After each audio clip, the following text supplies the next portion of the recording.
matter how old you get, it always feels good to have someone say nice things about you in front of your mother.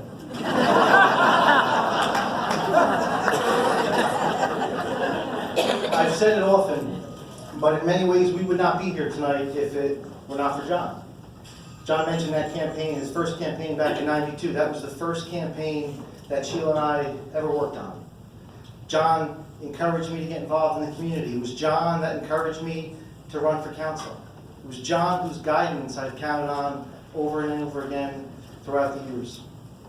It's John who taught us in difficult times in our town's history that good, honest government can solve a lot of problems. And it's been John who over and over again throughout the years has reminded us that we might not always win, but we should always deserve to win.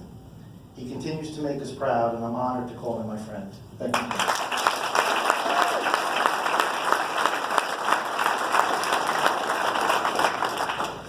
Lisa and I met in high school when I sat behind her in Miss Shuckin's pre-calculus class. My mom would probably remember the first 3 months of that class. It was more like a foreign language, Lisa, if you remember. But Lisa and Mike, like Sheila and I, decided to stay in town to raise our families. She's been a respected part of this community, a respected voice in our community, and I'm grateful she's agreed to be my campaign manager.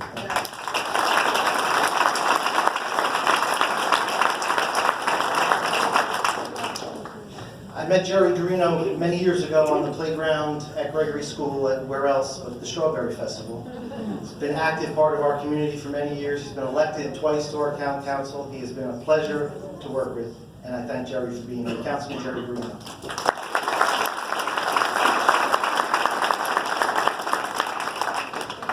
I would have to check with our town historian, Joe Fagan, but I'm pretty sure Michelle is the only person ever to be elected 3 times to the school board and then to the town council.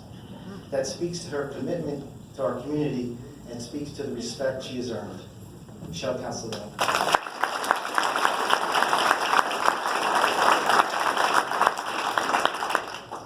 Victor Cirillo is the walking embodiment of the American dream. He came to this country as a young boy with just his mom to raise him and his sister, leaving war-torn, the political anarchy in El Salvador. He would have to learn the language. He would put himself through college. He would earn himself a master's degree. And today he is the executive director of the largest public housing authority in the state of New Jersey. You clap for Victor.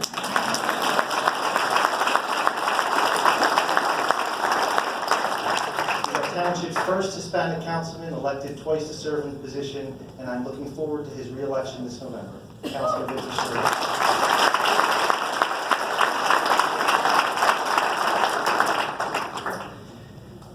I was at that table at Panera all those years ago when a bunch of us got together with Sue McCartney to try to talk her into running for council. And I remember the almost childlike enthusiasm she had at the idea of all that she could accomplish as a councilperson. Today she has that same childlike enthusiasm and has accomplished all that and more in her years on council and the dozens and dozens of committees and commissions she continues to serve. I'm not sure I understand.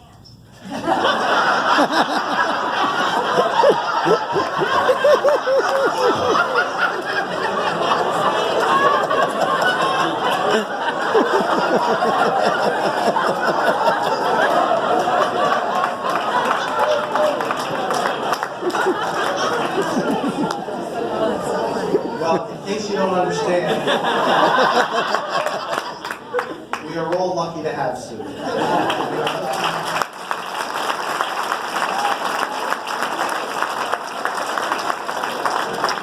And we are looking forward to her re-election this November. Councilman.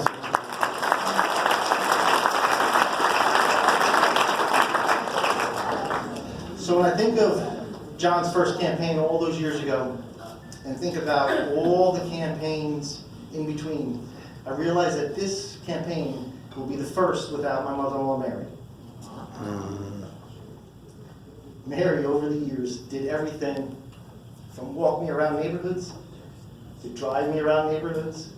She baked food for all our campaign voters for 2 years. She stared down ugly campaign election day behavior over the years. She even walked up and down Main Street wearing a Parisi t-shirt as a walking billboard when needed. I used to call her the warlord of the Fifth Ward. But more than that, in campaigns and in life, Mary taught us that kindness is free. And as we have in every campaign before us, this campaign, we will remember that, and we'll remember Mary.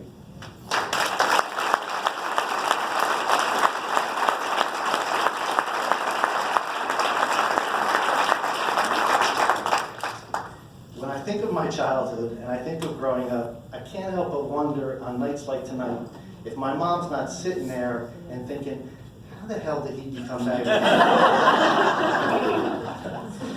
Truth is, Mom, I often wonder that myself. It was my mom, though, who gave me my love of reading. It was my mom who taught us the importance of language, how to communicate, the importance of representing yourself and your family. Even today, we're making a statement, about to send an email, about to post a statement on Facebook. One of my first thoughts is always, will this make my mom and dad proud? And I thank them for that.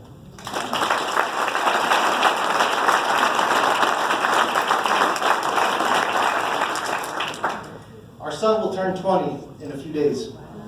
And very often, sometimes accidentally, sometimes intentionally, he's dragged into my mayor's world when he's tagged on Facebook.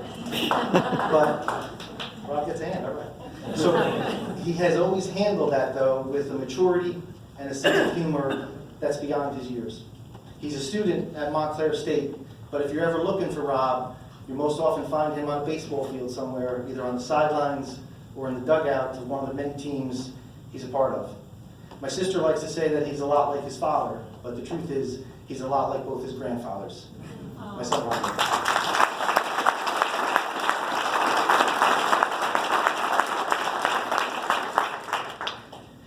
Our daughter was just a freshman in high school when I was first elected to mayor. She was a freshman in college when we were re-elected. And as John mentioned, she is a recent graduate with honors of Quinnipiac University with a degree in English.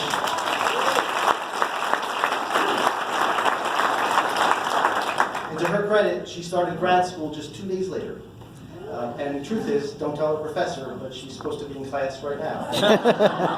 But my daughter has always been an acute sufferer of fear of missing out.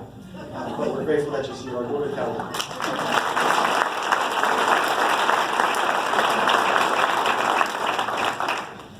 Later this year, Sheila and I will celebrate our 25th wedding anniversary.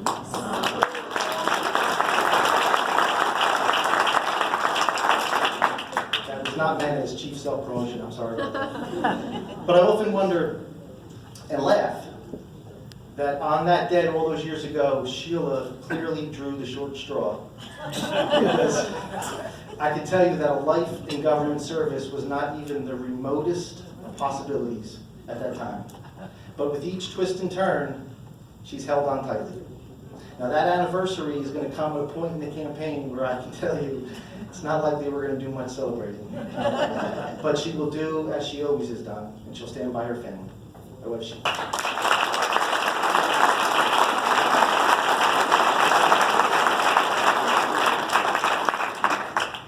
Now Sheila could tell you, certainly Jack Sayers and Rich Trank, they've lived it, but there's a lot of days that I wasn't sure I was going to get through as mayor. But as I look back now, the last 8 years, they've gone quickly. The term started when this community, our nation, was stuck in the worst recession of our generation. And that created challenges. But with the support of our council, the support of our public employees, we survived those challenges. And today we are more than 55 less full-time employees than we were when this term started, but continue to deliver the services that we all count on. John mentioned redevelopment. For many years, it was sometimes a joke, it was seen sometimes as a curse word, but it was a victim of that recession. But with patience, with the support of a majority of the council, with the encouragement of our community, we have a $200 million private investment on our Main Street. And today, there are people living in those apartments.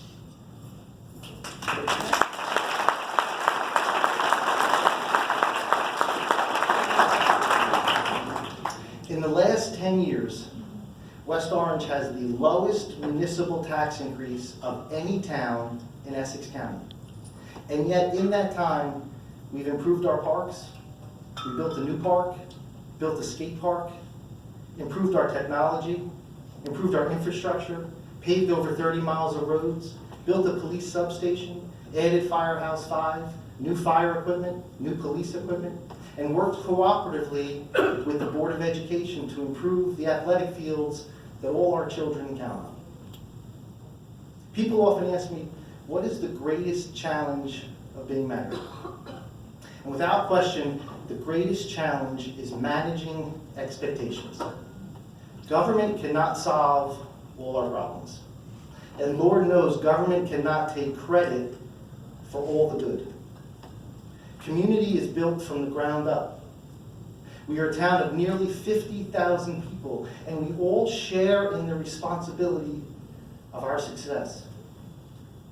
We are all here tonight because we have a common belief. We all share in the belief that this next year can be better than the last year. We all share in the belief that West Orange is more than just a spot on the map, more than just a bunch of houses spread out across the blacktop. We all share in the belief, in the faith, in the hope, that in West Orange we are blessed. We are all blessed with unlimited possibilities. And in our community, all are welcome. This is home. We owe it to each other. We owe it to our neighbors. We owe it to our children and to our neighbors' children to continue the fight.